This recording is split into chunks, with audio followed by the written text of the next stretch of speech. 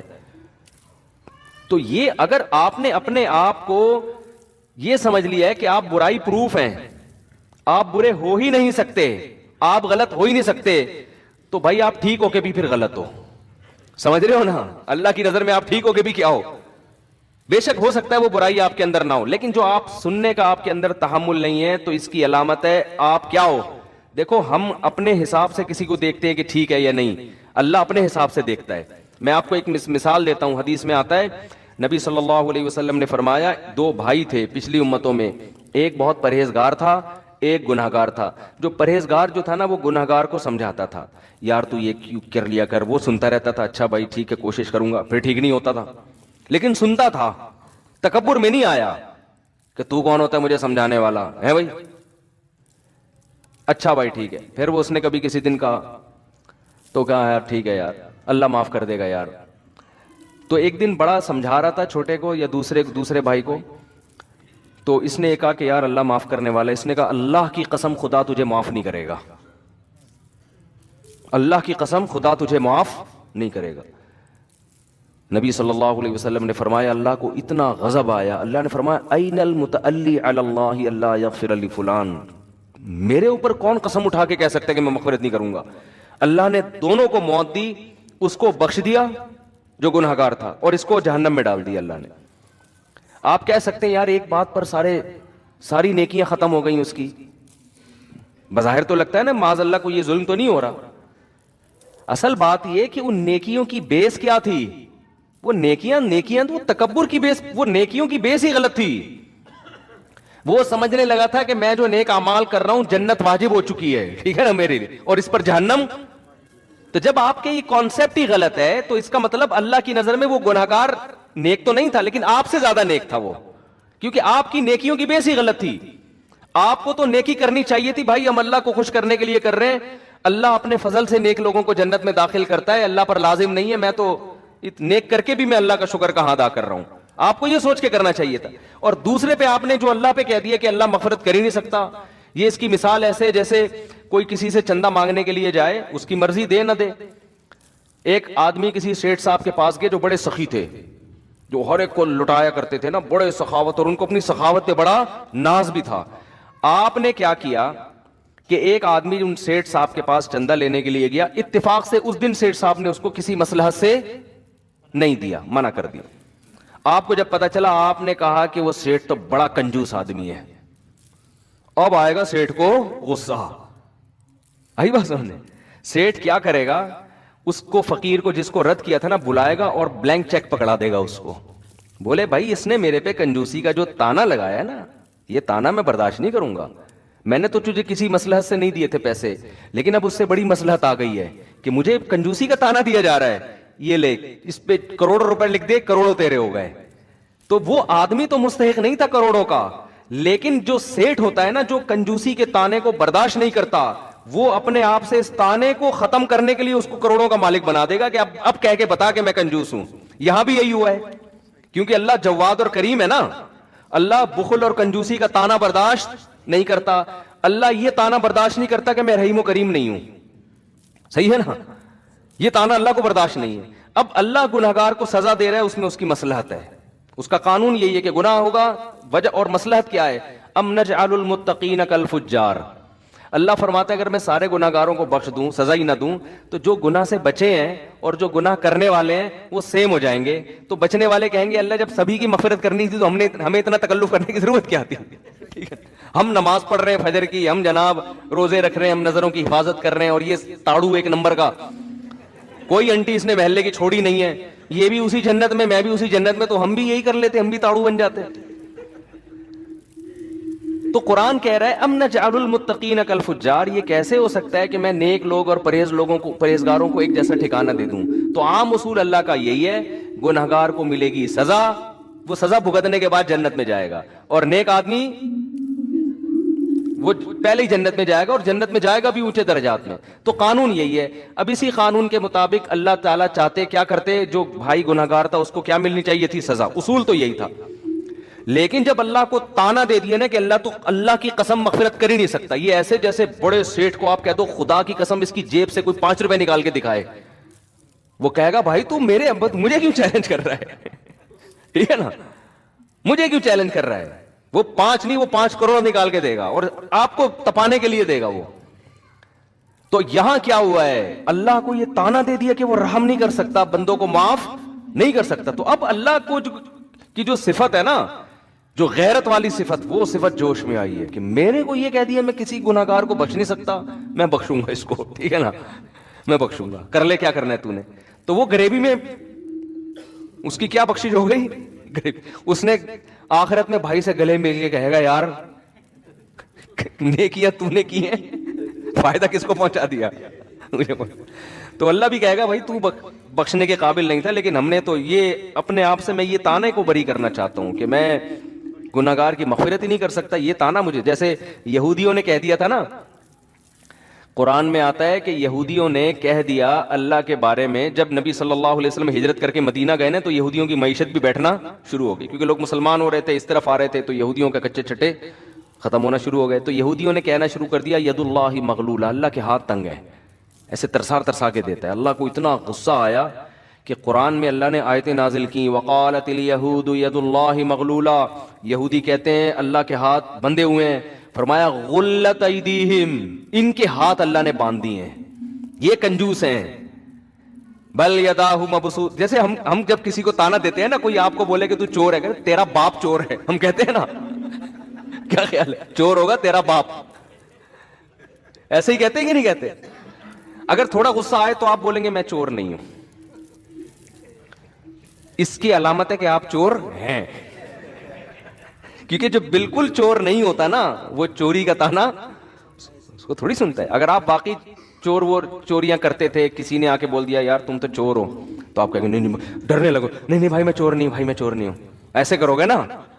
لیکن اگر آپ نے زندگی میں کبھی مسجد سے چپل بھی نہیں چورائی، غلطی سے بھی کسی کی چپل پہن کے گھر گئے، چوری کے الزام سے بالکل دور، پھر اگر کوئی آپ کو آ کے کہتا ہے تو چور ہو، تو پھر آپ کو آئے گا غصہ، کیونکہ آپ کی غیرت جاگ اٹھے گی. پھر آپ بولے تیرا باپ چور ہوگا، چور ہوگا، چور ہو گئے، تیرا دادا چور ہے، تمہاری نسلیں، یہ ہوتا ہے نا، ایسا ہی آتا ہے نا. تو اللہ چونکہ جواد اور کریم ہے نا، بہت خرچ کرتا ہے. تو اللہ نے یہودیوں کو صرف یہ جواب نہیں دیا. یہودی نے کہا کہ اللہ کے ہاتھ بندھے ہوئے ہیں، اللہ نے کہا بالکل غلط کہہ رہے ہیں، نہیں، قرآن میں ایسی آیت نازل کرتے ہیں یہ جھوٹ بول رہے ہیں، ایسا بالکل بھی نہیں ہے، غلط بیانی سے کام لے رہے ہیں، میں تو بڑا سخی ہوں، دیکھو میں نے سورج پیدا کیا، میں زمین سے، پھر اللہ اپنی کبریائی بیان کرنا شروع کرتے تو میں نے تو زمین سے یہ چیزیں پیدا کی. نہ یہ اسٹائل اس موقع پر، یہ انداز بلاغت کے خلاف ہوتا کہ اللہ اپنی نعمتیں گنوانا شروع کر دیتا، یہ بلاغت کے خلاف ہوتا. اللہ نے بتایا کہ مجھے بخل کا تانا برداشت نہیں ہے. کیوں؟ جو جواد اور کریم ہوتا ہے نا بہت زیادہ، وہ کنجوسی کا تانا بالکل بھی برداشت نہیں کرتا، وہ تو غیرت کا مسئلہ بنا لیتا ہے، یہ اس کی علامت ہوتی ہے، اس کو بہت بڑا جرم سمجھتا ہے. یہ دیکھو آپ کسی گورے کو بول دو کہ تو یار بد نظری کرتا ہے، تو آنکھ مٹکا کرتا ہے لڑکیوں کا، وہ کہے گا تھینک یو، وہ کہے گا بھائی آپ کا بہت شکریہ، اب صرف اتنا سا کرتا ہوں میں بھائی، کیونکہ ان کے ہاں سے زیادہ ہو رہا ہے، وہ کہیں یہ کیا ہے، اس کو جرم نہیں سمجھے گا. لیکن آپ یا کسی گورے کو زانی کہہ دو، ابے تو شادی کے بغیر کسی لڑکی سے تیرے تعلقات ہیں، کہ میری باڈی ایکچولی میں میری مرضی، میں جو مرضی کروں، وہ اس کو اتنا بڑا مسئلہ نہیں سمجھتے. لیکن گورے کے سامنے یہ بتاؤ کہ فلاں آدمی اتنا اچھا ہے کہ وہ کہہ رہا ہے بھائی میں تو میری پہ بلیو کرتا ہوں، میں تو شادی کر کے، وہ کہہ کہ چلو یار اچھا بہت تہذیب یافتہ آدمی ہے، وہ ویری گڈ کہہ کے نکل جائے گا بدلی گلی سے، ٹھیک ہے نا، کہ یار چلو اچھا ہے، ایسے لوگ بھی کچھ مارکیٹ میں 2-4 عجائب گھر میں رکھنے کے لیے ہونے چاہیے، ٹھیک ہے، کہ جو بھی شادی پہ بلیو کرتے ہیں، اچھا ہے ہمارے عجائب گھر اس سے چلتے رہیں گے. جیسے وہ چرچوں کے قائل ہیں کہ بھئی ایک قدیم ایک روایات ہیں کہ ایک مذہب کا بالکل ہی عنصر ختم ہو جائے تو ایک تو بالکل ہی روایات ہی ختم ہو جائیں گی نا، تو 2-4 پادری عجائب گھر میں رکھنے کے لیے ہونے چاہیے تاکہ پتہ چلے ہم اصل میں کرسچن ہیں. تو یہ سب چیزیں وہ رکھتے ہیں مینٹین کہ ہمارا کلچر ختم نہ ہو. ہر اچھی قوم یہ کام کرتی ہے، کلچر کو باقی رکھنے کی کوشش کرتی ہے. تو خیر اب کیا ہے کہ لیکن آپ یہاں کسی پرہیزگار آدمی، کوئی بزرگ ہوں جو ہر وقت بد نظری کے خلاف بیان کرتے ہوں، وہ تو آپ ان کو بولو کہ یہ تاڑو ہے، ابھی زانی بھی نہیں کہا، اس کو ایسا غصہ آئے گا، وہ کیوں، وہ اس جرم کو بہت بڑا جرم سمجھ رہا ہے، تو وہ کہے گا تیرا باپ تاڑو ہوگا تو اپنا ڈی این اے کرا جا کے، تیرے تو نسب پہ مجھے شک ہے، ایسے ایسے تانے دینا شروع کر دے. یہ بلاغت ہوگی اس موقع پر. تو یہ غصہ آنا اس کی علامت ہوگی کہ آپ اس تانے کو ہلکا نہیں سمجھتے. اس موقع پر ہمیشہ نہیں ایسا ہوتا، بعض دفعہ مصلحتاً انسان خاموش رہتا ہے کہ یار لوگ تو بولتے رہتے ہیں، ہر ایک کو جواب دیں گے تو مصلحتاً ایک الگ بات ہے، لیکن نارملی جواب کا اسٹائل یہ ہوتا ہے. تو اللہ میاں نے جب یہودیوں نے کہا نا کہ اللہ کے ہاتھ بندھے ہوئے ہیں، تو اللہ نے یہ نہیں کہا کہ نہیں میرے ہاتھ بندھے ہوئے نہیں ہیں، دیکھو میں تو خربوزہ پیدا کیا، میں نے تو کھجور پیدا کی، میں تو اتنا کھلا رہا ہوں، اتنا پلا رہا ہوں صبح شام. نا نا نا نا، اللہ نے جواب دی، کیونکہ اللہ کو یہ تانا پسند نہیں ہے. اللہ نے کیا فرمایا؟ غلت ایدیہم، ان کے ہاتھ بندھے ہوئے ہیں. یہ کنجوس ہے ایک نمبر کے، اور آج بھی کنجوس ہیں یہودی. غلت ایدیہم ولعنوا بما قالوا، اور جو انہوں نے کہا اس پر ان پر لعنت ہے. بل یداہ مبسوطتان، اللہ کے، دیکھو یہودیوں نے کہا تھا اللہ کے ہاتھ، دونوں ہاتھ نہیں کہا تھا، حالانکہ دونوں ہاتھ ہی بندھے ہوئے ہوتے ہیں نا جب کسی کے ہوتے ہیں، لیکن اللہ نے یہ نہیں کہا اللہ کے ہاتھ کھلے ہوئے ہیں، نا، بل یداہ، اللہ کے دونوں ہاتھ، کیونکہ ہاتھ کا لفظ ایک پر بھی اطلاق ہوتا ہے، دو پر بھی ہوتا ہے.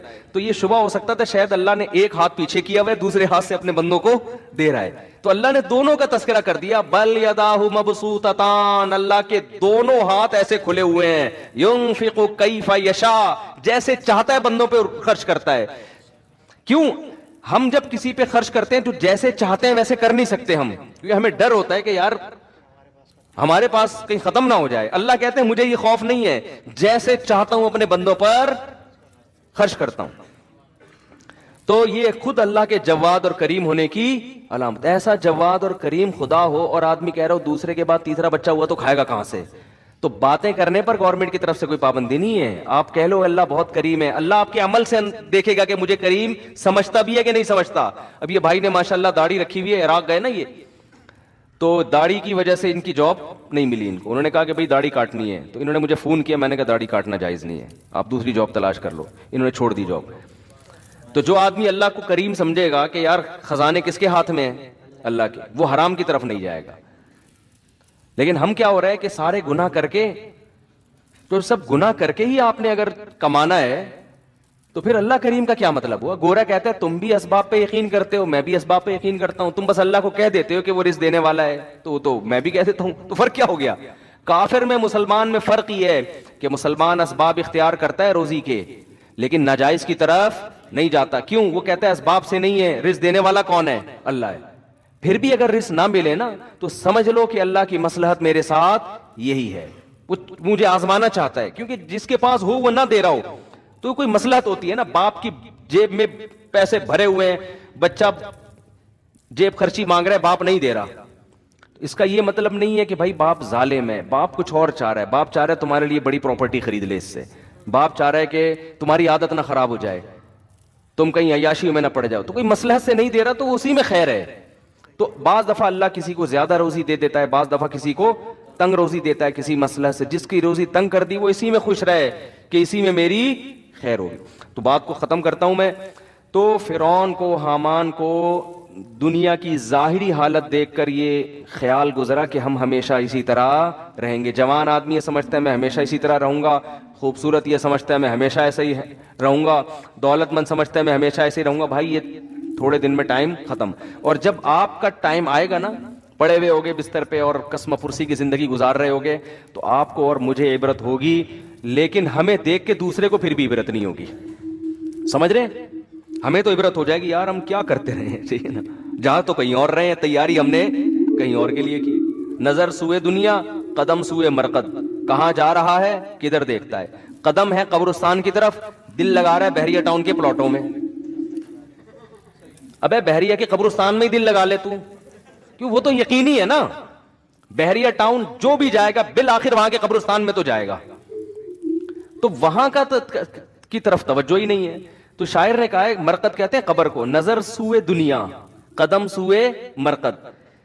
تیری نظر دنیا کی طرف ہے، چل کے کہاں جا رہا ہے؟ قبر کی طرف. کہاں جا رہا ہے کدھر دیکھ رہا ہے. ایک آدمی کے سامنے گٹر کا ڈھکن کھلا ہوا ہو اور وہ پیچھے دیکھ کے جا رہا ہو تو اگلا کہے گا بھائی جدھر کو جا رہا ہے دیکھ بھی تو ادھر ہی کو نا یا تو ادھر ہی جانا شروع کر دے جہاں کو تو جا رہا ہے. دیکھ پیچھے رہا ہے بلڈنگوں کی طرف نا, خوبصورت بلڈنگ ہے یار زبردست, اور ادھر کو چلتا ہوا جا رہا ہے, آگے گٹر کھلا ہوا ہے. کہہ رہے یار لوگ کہہ رہے ہیں گٹر دیکھ, کہہ رہے ہیں گٹر وٹر یہ مولوی دقیانوس قسم کے لوگوں کی باتیں, آگے گٹر کھلا ہوا ہے ڈھکن کھلا ہوا ہے ادھر گرے گا. یہ پرانے دیکھ کیا لگژری اسٹائل ہے بحریہ ٹاؤن کا یار, وہ دیکھ کیا خوبصورت بلڈنگ, ابے وہ دیکھ یار گاڑی دیکھ, وہ دیکھ بنگلہ دیکھ. تو بھائی تو پھر جا بھی ادھر ہی کو, اپنا رخ چینج کر لے. جب وہ رخ چینج کرنا آپ کے بس میں نہیں ہے تو جدھر جا رہے ہو نا, جب بھی کوئی کہے نا وہ پیچھے مڑ کے دیکھ بحریہ ٹاؤن, بولا آگے گٹر ہے, اتنا دیکھ کہ آگے وہ افورڈ کر سکے. تو جب بھی آئے نا کہ یار یہ بنگلے یہ گاڑیاں, ابے آگے قبر ہے, ٹھیک ہے نا, جا کہا رہا ہوں. کوئی 40 سال کا ہو گیا, 50 سال کا ہو گیا, 15 سال رہ گئے, 10 سال رہ گئے, اور یہ بھی نہیں پتا ہے. گٹر میں تو پتا ہوتا ہے 3 فٹ کے بعد جا کے گروں گا, حقیقت ہے, تھوڑا احتیاط کرتا ہے, چلو جب قریب پہنچیں گے تو دیکھ لیں گے, لیکن وہاں تو پہلے سے ہی دیکھ رہا ہوتا ہے. تو قبر کا بھائی کچھ نہیں پتا کہ 10 سال لگیں گے, 20 سال لگیں گے, 15 سال لگیں گے, یا کل انا للہ ہو جائے, کچھ پتا. ابھی آج جنازہ آیا دولہا کا, ولیمہ تھا, ایک رات زوجہ کے ساتھ گزاری, ولیمہ جس دن تھا ہارٹ اٹیک سے انتقال ہو گیا.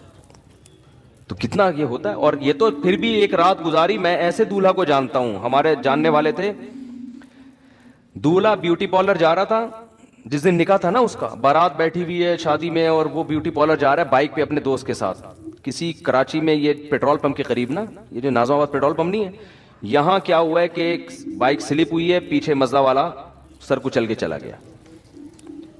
کیا گزری ہوگی والدین پر, یار ہمارا بیٹا آج اس کی شادی ہو رہی ہے, دولہا بنا ہوا ہے, دلہن پہ کیا گزری ہوگی, وہ اس کی پچ کا وسر آ رہا ہے. تو یہ سب اللہ بچائے ہم سب کو عافیت میں رہا, اللہ سے عافیت مانگنی چاہیے, لیکن یہ سب دنیا میں ہو رہا ہے, اس لیے دل لگانے کا کوئی آپشن ہے ہی نہیں ہمارے پاس. کام سارے کرو, دل نہ لگاؤ. اسلام آپ کو کام سے منع تھوڑی کرتا ہے. بھائی کیوں ٹینشن کیوں لے رہے ہو بھائی, ہو بھی سکتی ہے شادی, ہو سکتا ہے جس دن طے ہو اس سے پہلے انا للہ ہو جائے. ہمارے حضرت فرماتے تھے کہ جس دن میری شادی ہو, ہمارے حضرت کی, تو فرمایا کہ میں جب جوان آدمی کی شادی ہوتی ہے تو اس کو خوش ہونا تو چاہیے نا اس دن. آج کل کچھ لوگ ہو رہے ہیں کچھ نہیں ہو رہے وہ مجھے نہیں پتا, لیکن ہونا چاہیے ایکچولی اس کو اس دن بہت زیادہ. میں اس لیے کہہ رہا ہوں کہ خوش ہوتا ہے تو وہ کچھ لوگ کہیں گے ہم تو خوش نہیں تھے, تو وہ ان کا مسئلہ ہے. تو ویسے نارملی انسان کو خوش ہونا چاہیے.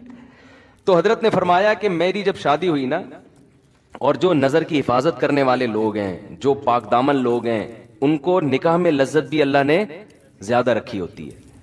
تو حضرت فرماتے ہیں کہ میں جب گھر والوں کے پاس جانے لگا تو میں نے دل میں سوچا کہ اگر اس وقت موت کا فرشتہ آئے اور کہ چل بھائی آخرت کے لیے, تو تیرے دل پہ کیا گزرے گی ہے بھائی.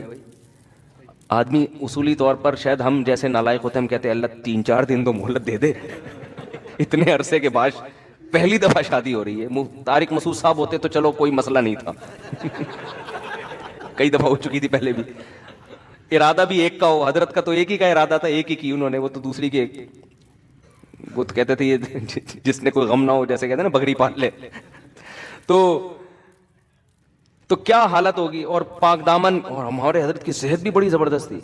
میرے شیخ حضرت مفتی رشید احمد صاحب رحمہ اللہ تعالی لدھیانہ کے پنجاب کے تھے, سب سنوبر کے تنے جیسا ان کا قد تھا ماشاءاللہ, بہت زبردست صحت حضرت کے. جب بھی کئی واقعات ہیں حضرت کے, جب بھی تو نہیں کہہ سکتا, واقعات ہیں انوار الرشید میں جو ان کی کتاب ہے اس میں لکھے ہوئے ہیں کہ کلائیاں توڑی ہیں پھڈوں کے دوران, ٹھیک ہے نا, پہلوانوں کی کلائیاں توڑی ہیں, تھے دبلے پتلے. تو لیکن جب ان کی لڑائیاں ہوئی ہیں نا پھڈوں کے دوران, پہلوان کی کلائیاں توڑی ہیں, 2-3 پہلوانوں کی, کسی کی کلائی توڑ دی, کسی کا سیٹنگ آؤٹ ہو گئی, بھاگ گئے وہ. تو بہت زبردست فائٹ کرنا جانتے تھے, بڑی خاندانی صحت رکھی ہوئی تھی. تو صحت مند آدمی وہ تو ظاہر ہے اور زیادہ اس کو نکاح میں رغبت ہوتی ہے. تو حضرت فرماتے ہیں میں نے اپنا محاسبہ کیا. وہ ہر وقت نا اپنے آپ کو چیک کرتے تھے یہ بڑے لوگ کہ ہم آخرت سے غافل تو نہیں ہو رہے کہیں, یعنی ہر وقت چیک. دنیا میں دنیا کی نعمتیں تو ساری رکھنی ہیں, لیکن آخرت کو ہمیشہ دنیا پہ ترجیح. بھائی تیار ہر وقت موت کے لیے. تو میں اور آپ ہوتے ہیں, ہم کہتے ہیں اللہ 6 مہینے کی مہلت دے دے, 10 مہینے کی مہلت دے دے.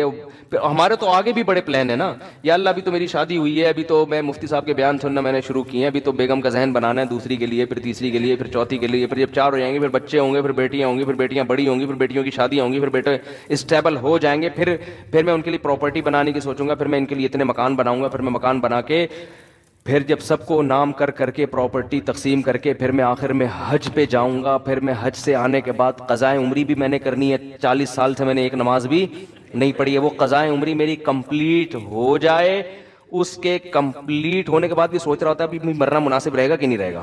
وہ 2-3 کوئی چیزیں رہ تو نہیں گئی ہیں, ابھی بھی سوچ رہا ہوتا ہے کہ ابھی مناسب ہے کہ نہیں. تو بچے بھی ہو گئے, بچوں کی شادیاں بھی ہو گئیں,